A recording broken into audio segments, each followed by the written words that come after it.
Assalamualaikum warahmatullahi wabarakatuh. Shalom, Om Swastiastu, Namo Buddhaya, Salam Kebajikan. Perkenalkan, nama saya Fania Yuniasi, biasa disapa dengan Fania. Saya mahasiswa Universitas Pamulang semester 3, program studi Sastra Indonesia. Kesempatan kali ini, saya akan mempresentasikan sebuah novel yang telah saya baca. Novel saya ini berjudul Air Susu Ibu, karya Nora Xtena. Novel Air Susu Ibu ini merupakan novel terjemahan. Jadi, novel Air Susu Ibu ini mengisahkan tentang seorang ibu yang juga merupakan seorang ginekolog yang tidak memiliki rasa keibuan terhadap anaknya. Sementara anak perempuannya ini harus tumbuh dengan kasih sayang kakek neneknya. Tetapi anak tersebut harus terpisah dengan kakek neneknya karena mengikut ibunya pengasingan di Latvia karena insiden di Riga. Air Susu Ibu mengisahkan 3 generasi perempuan melalui 2 sudut pandang berbeda, yaitu dari sudut pandang seorang ibu dan sudut pandang dari seorang anak perempuannya. Melalui hubungan ibu anak yang bergejolak dan kondisi sosial pada masa penjajahan tersebut, Nora Xtena merangkai kisah tentang cinta, kerinduan, kehilangan, dan keinginan untuk merdeka dengan gamblang. Pentingnya kesiapan mental ketika melahirkan di usia muda. Pada tokoh ini, tokoh ibu, dia melahirkan seorang anak, raganya sehat tetapi jiwanya belum siap secara mental. Ya, ibu melahirkan masuki pada babak baru, yaitu memiliki seorang anak di mana dia tidak hanya harus mempersiapkan raganya saja tetapi jiwanya juga. Ya kan? Karena di masa seperti ini banyak sekali pernikahan muda yang entah bagaimana, apakah mereka siap secara mental ataupun karena hanya keinginan saja. Dan banyak sekali juga kasus-kasus perceraian atau mungkin keluarga-keluarga toksik yang berimbaskan kepada anak-anak mereka, yaitu anak broken home, anak homesick, yang seperti itu nanti akan berimbas pada keturunan-keturunan mereka. Ya, pada slide selanjutnya saya memberi judul Perjuangan Ibu di Atas Peperangan. Jadi pada kutipan ini menggambarkan sebuah perjuangan seorang ibu melahirkan sendiri di tengah-tengah peperangan, di mana tanpa dibantu oleh tenaga medis, dokter ataupun perawat. Jadi bisa kita bayangkan ya perjuangan seorang ibu dari mulai dia mengandung yang umumnya 9 bulan 10 hari dan hingga dia melahirkan yang bertaruh nyawa. Jadi kita semua harus berpikir bahwa ibu kita sudah berjuang sebegitu besarnya kepada kita. Sudah seharusnya kita menyayangi mereka dan mencintai mereka. Pada slide selanjutnya saya memberi judul Rutinitas Ibu Sebelum Anak Berangkat Sekolah. Ya, pada kutipan ini menggambarkan seorang ibu yang mempersiapkan anaknya untuk berangkat sekolah. Jadi teman-teman sendiri mungkin bukan suatu hal yang asing ya, dimana seorang ibu itu ketika pagi-pagi itu pasti selalu sibuk nyiapin bekal, nyiapin seragam, nyiapin sepatu, bahkan kaos kaki sendiri aja disiapin sama ibu, ya kan? Ya, jadi itu adalah bentuk cinta kasih seorang ibu kepada seorang anaknya. Pada slide selanjutnya, saya memberikan judul Tawa dan Duka dari Yang Tersayang. Pada kutipan ini menggambarkan bahwa si ibu ini bersedih akan sesuatu yang dia sayangi. Dia mengucapkan anak tersayang, papa tersayang, pohon cemara tersayang, dan ini menggambarkan bahwa segala sesuatu yang kita sayangi itu tidak hanya memberikan kita tawa, yaitu kita berbahagia bersamanya, tetapi juga memberikan duka atau sebuah kesedihan. Seperti contohnya kita kehilangan orang yang kita sayangi, tentunya kita akan sedih dan merasa terpuruk mungkin karena ditinggalkan. Ya, pada slide selanjutnya saya memberikan judul Apa yang kau takutkan di dunia ini? Nah, kutipan ini menggambarkan bahwa sang anak takut kepada ibunya. Ya, tentunya teman-teman sekalian pasti sudah tahu kan kalau misalkan pintu surga itu berada di bawah telapak kaki ibu. Dalam ajaran Islam pun sendiri disebutkan bahwa ibumu, ibumu, ibumu, lalu ayahmu. Ya, ibumu disebut 3 kali lalu ayahmu disebut hanya sekali. Karena seorang ibu itu adalah makhluk yang mulia, di mana sudah mengandung kita, melahirkan kita, bertaruh nyawa untuk kita, membesarkan kita, menyayangi dan mencintai kita. Ya, ucapan seorang ibu pun sangat mujarab atau cepat dikabulkan oleh Tuhan. Jadi, jika kalian berbaik pada ibu kalian dan ibu kalian memberikan doa-doa kepada kalian, maka itu akan cepat dikabulkan oleh Tuhan. Ya, seperti contohnya saja cerita Malin Kundang yang durhaka kepada ibunya. Ibunya sangat sakit hati dan dia mengatakan dan mengutuk si Malin Kundang ini menjadi batu, lalu kemudian jadilah Malin Kundang menjadi batu. Ya, pada slide selanjutnya saya memberikan judul Dunia Tipu-Tipu. Ya, judul ini bukan berarti lagunya Yuran Yunita ya teman-teman. Ya, pada kutipan ini digambarkan bahwa manusia adalah makhluk munafik yang malang, kan? Tentunya kalian udah gak asing dong sama manusia yang kalau ditanya kamu kenapa, terus jawabnya gak apa-apa gitu. Itu adalah sebuah kemunafikan yang ditutupi oleh manusia, dimana seharusnya dunianya lagi hancur, tetapi dia menjawabnya nggak ada apapun yang terjadi dan semuanya akan baik-baik saja. Itu adalah sebuah kebohongan besar manusia. Pada slide selanjutnya saya memberikan judul Kematian Menjadi Kompas Kehidupan, di mana kutipan ini menggambarkan bahwa kematian itu sendiri adalah sebuah panduan. Tentunya teman-teman juga nggak asing dong sama yang namanya kompas. Kompas itu arah petunjuk angin, di mana kita akan ditunjukkan kemana jalan yang benar, ya kan? Tentunya teman-teman semua pasti belum tahu kedepannya kita akan menjadi apa. Entah kita menjadi orang sukses, orang kaya, yang punya banyak harta, jodoh kita siapapun kita tidak tahu. Bahkan anak kita nanti punya berapapun kita tidak tahu tentunya. Ya, jadi selama kita menjalani kehidupan yang ada di dunia ini, tentunya kita nanti semuanya akan berpulang ke Tuhan, kembali lagi kepada Sang Pencipta. Seperti itu, jadi kita akan mengalami kematian pada akhir kehidupan kita.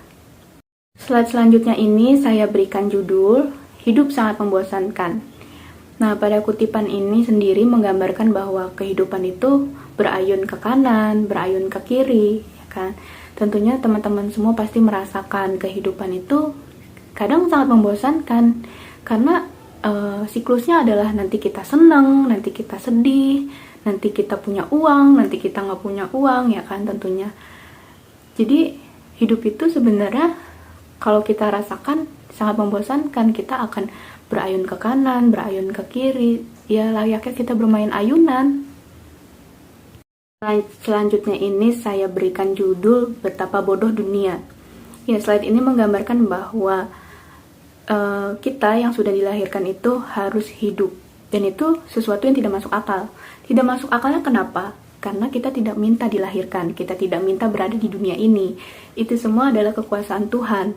Tuhan yang menciptakan kita, Tuhan yang menghidupkan kita berada di dunia ini. Dan selama itu terjadi, kita harus menjalankan segala sesuatu yang ada di dunia ini dengan sebaik-baiknya. Jangan sampai kita menyesal nanti ketika kita sudah berpulang, sudah meninggal. Tentunya kita takut akan masuk ke neraka. Pada slide selanjutnya, saya memberikan judul Hidup Tenang dengan Menerima Kenyataan. Dalam kutipan ini menggambarkan bahwa si anak ini merasa kurang cocok dengan ibunya. Tetapi dia berusaha menerima bagaimana keberadaan ibunya. Ya, kalian sendiri tentunya pasti nih, kaum perempuan, suka ngerasa insecure kan? Ya, mulai dari ujung rambut sampai ujung kaki tentunya. Ya, kalian itu pasti selalu overthinking lah, entah yang kurang tinggi lah, yang kurang putih lah, yang kurang kurus lah, yang kurang body goals lah, gitu kan. Nah, dengan kita mencintai diri kita, dengan kita berusaha untuk menerima diri kita seperti apa kita dan mensyukuri apapun yang ada di kehidupan kita, tentunya kita akan menjadi hidup kita tenang. Kita merasa bahagia di hidup ini karena kita tidak merasa kekurangan, kita selalu bersyukur apapun yang ada di diri kita, apapun yang kita terima di dunia ini. Pada slide selanjutnya saya memberikan judul Lakukan, Jangan Banyak Komentar. Jadi di dalam kutipan ini menggambarkan bahwa kita itu hidup tidak hanya untuk duduk-duduk diam saja dan melamun memikirkannya saja, tetapi kita harus butuh aksi, dimana kita Jangan hanya komentar aja kayak capek nih, males nih, dan kita juga berkomentar kenapa sih hidup gue gini-gini aja gitu. Padahal kita nggak ngelakuin aksi kalau kita merubah diri kita, merubah bagaimana kehidupan kita buat kedepannya lebih baik. Selanjutnya saya berikan judul yaitu rezeki setiap orang berbeda-beda. Ya, di kutipan ini menggambarkan bahwa orang yang menginginkan sekali mempunyai anak ternyata belum dikasih karunia oleh Tuhan. Sementara orang-orang yang tidak menginginkan anak atau hamil di luar nikah justru cepat mempunyai anak.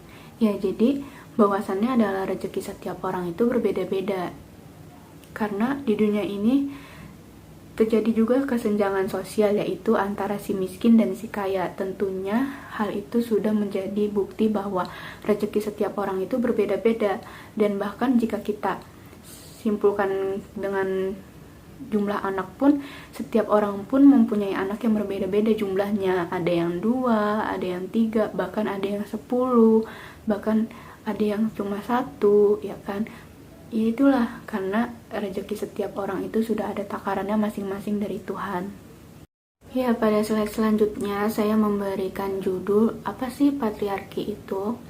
Nah, di dalam kutipan ini sendiri menggambarkan bahwa sosok laki-laki itu berperan sangat dominan dibandingkan perempuan, dan itu adalah sebuah pengertian dari patriarki itu sendiri, di mana laki-laki cenderung lebih dominan dibandingkan dengan perempuan. Ya, jadi dimana perempuan itu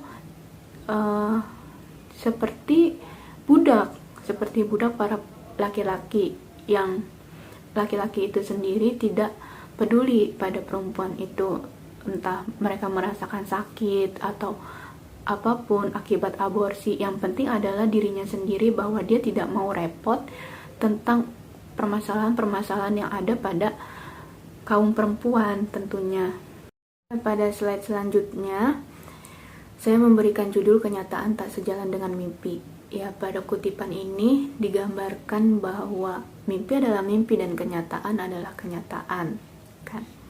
Nah, bahwasannya adalah mimpi memang adalah mimpi, bunga tidur, sementara kenyataan adalah kenyataan. Semisal kita mimpi indah ataupun kita mimpi sedih, bukan berarti nanti bahwa kenyataannya kita akan mengalami itu di dunia, seperti mengalami kesedihan yang kita rasakan di mimpi atau mungkin kesenangan yang kita rasakan di mimpi kita.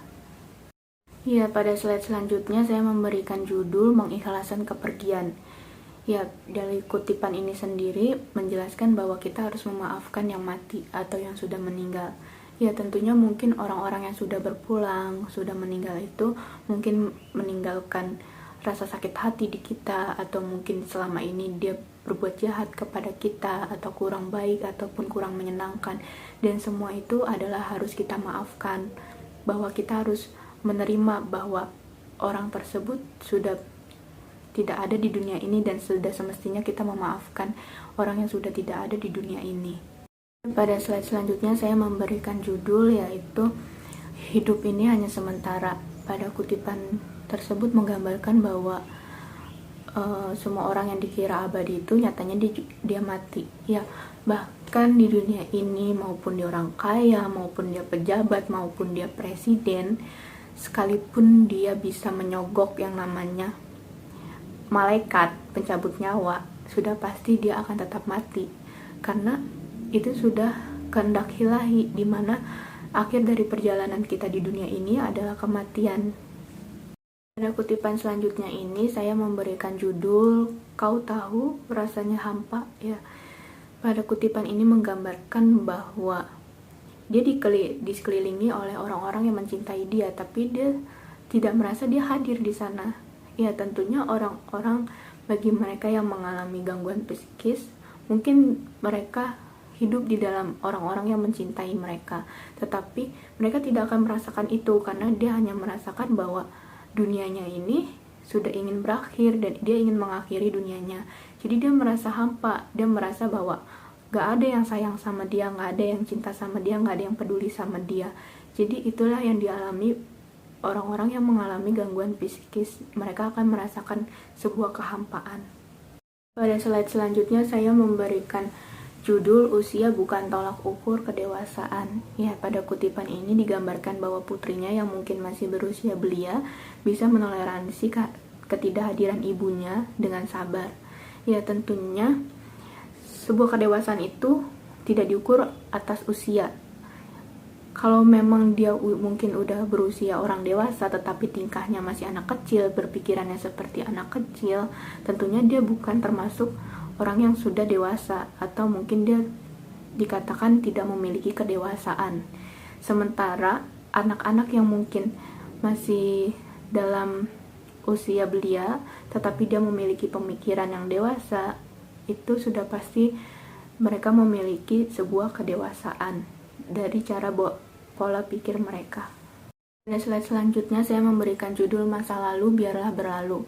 Ya, pada kutipan ini menggambarkan bahwa kakek tirinya itu memberikan nasihat bahwa tidak boleh memikirkan masa lalu karena tidak ada yang berubah. Ya, sudah pasti dan sudah benar bahwa masa lalu itu cukup menjadi pembelajaran bagi kita di masa depan. Karena jika kita kembali terus mengingat masa lalu dan kita terus merenungi apa yang terjadi di masa lalu, tentunya kita tidak akan dapat merubah masa lalu tersebut, baik itu masa lalu buruk maupun masa lalu baik tidak akan kita ulang kembali.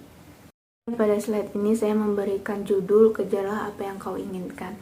Di dalam kutipan ini menggambarkan bahwa sang anak berusaha untuk belajar dengan keras untuk memperbaiki nilai-nilainya supaya dia mendapatkan nilai yang bagus dan dia bisa mengikuti perjalanan bersama guru Blooms.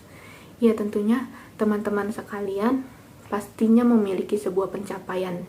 Sudah pasti dan sudah sangat familiar bahwa kita semua ingin menjadi orang yang sukses. Dan untuk menjadi orang yang sukses tersebut kita harus mewujudkannya dengan kita berusaha keras, dengan kita belajar, dengan kita benar-benar mencari tahu bagaimana caranya kita supaya kita bisa menjadi sukses. Dan selanjutnya saya memberikan judul Pura-pura Santai Jiwa Terbantai. Ya, pada kutipan ini menggambarkan bahwa tokoh si ibu ini mengatakan bahwa semuanya akan baik-baik saja. Kita semua hanyalah manusia. Ya, begitulah manusia. Mereka itu berpura-pura santai tetapi padahal dia terbantai. Contohnya aja nih mahasiswa, ya kan? Mereka punya banyak tugas. Awal-awal mah dia santai dan dia santai aja. Tetapi ketika sudah H-1 deadline dia benar-benar terbantai, tetapi ya dia berusaha untuk menghibur dirinya dan dia berpura-pura menjadi orang yang santai, kayak semuanya itu ya pasti bakal selesai gitu. Slide selanjutnya saya memberikan judul Siapapun Bisa Saja Bunuh Diri. Pada kutipan ini menggambarkan bahwa tokoh ibu yang merupakan seorang dokter, dia mencoba bunuh diri. Ya, tentu kalian semua mungkin sudah tidak asing ya mendengar berita tentang bunuh diri, ya kan? Yang belum lama ini juga ada seorang mahasiswa yang bunuh diri di Jogja. Ya, tentunya bahwa bunuh diri ini sendiri dapat dilakukan oleh siapapun bagi mereka yang mengalami problematika hidup yang dimana mereka merasakan tidak ingin lagi hidup, bahwa hidup mereka ya penuh dengan permasalahan, penuh dengan membuat mereka sendiri depresi. Jadi di sini saya menjelaskan bahwa bunuh diri itu dapat dilakukan oleh siapapun dan bahkan orang terdekat kita pun dapat melakukannya. Pada slide selanjutnya saya memberikan judul Ikhlaskan Meskipun Sulit. Jadi di kutipan ini menggambarkan bahwa si tokoh ibu ini kehilangan sebuah pekerjaan di mana tadinya dia adalah seorang dokter tetapi dia harus bekerja menjadi pengrajin sikat kawat. Jadi itu adalah contoh yang sering terjadi di kehidupan kita, bagaimana kita seseorang kehilangan pekerjaan tetapi sebenarnya itu adalah sulit, di mana kita tidak mendapatkan lagi gaji untuk kehidupan kita sehari-hari, untuk makan kita. Nah, jadi dari itu semua adalah cobaan untuk kehidupan kita, di mana kita diuji, kita harus bangkit, kita harus ikhlas bahwa semua itu adalah cobaan dari Tuhan, dan kita harus mengerjakan kebaikan-kebaikan lagi di kehidupan kedepannya, di mana kita mencari pekerjaan kembali dari nol demi menghidupi diri kita sendiri. Selanjutnya saya memberikan judul Realita Hidup Tak Seindah Ekspektasi. Di kutipan ini menggambarkan bahwa si tokoh ibu ini bermimpi. Dia bermimpi melihat barisan orang yang berjalan pelan dan terhuyung-huyung, jalannya terseok-seok. Ya, itu adalah gambaran dari kehidupan, bahwa kita hidup ini penuh dengan cobaan, di mana kita selalu diuji, kesabaran kita, keikhlasan kita, bagaimana cara kita bangkit, itu semua kita diuji, karena di dunia ini tidak ada yang abadi. Jadi kita semua diuji, dan itu sendiri pun tidak seindah ekspektasi. Kayak misalkan nih, kita punya impian, gue mau jadi orang sukses nih, tetapi bukan berarti kita langsung jadi sukses. Kita perlu melewati tangga-tangga kehidupan, dimana di situ entah kita jatuh bangun untuk mendapatkan kesuksesan itu, apapun yang kita inginkan, kita harus perjuangkan dengan segala kerja keras kita. Ya, pada kutipan selanjutnya, slide terakhir ini, saya memberikan judul Stres Tips Diet Terampuh. Ya, tentunya kalian para perempuan-perempuan pasti pengen banget yang namanya diet, ya kan? Tapi dietnya selalu gagal, ya kan? Tapi kalian itu selalu pengen diet kalian berhasil. Nah, jadi ini nggak untuk ditiru ya, karena dietnya ini secara tidak sehat karena stres. Ya, tentunya orang yang stres itu sendiri nafsu makan berkurang, ingin berkegiatan pun jadi males, terus kita juga merasa nggak ceria, terus merasa terbebani. Dan itu adalah orang-orang stres yang bisa saja berpengaruh pada berat badan, karena orang stres itu sendiri tidak mempunyai nafsu makan. Jadi presentasi kali ini hanya itu yang dapat saya sampaikan, lebih kurangnya mohon maaf. Semoga bermanfaat buat kita semua, khususnya kaum perempuan, karena pada novel ini sangat membahas tentang bagaimana perempuan tentunya. Jadi buat kalian semua, terima kasih sudah menyimak dan menyaksikan video ini. Saya pamit undur diri. Wassalamualaikum warahmatullahi wabarakatuh. Sampai jumpa lagi.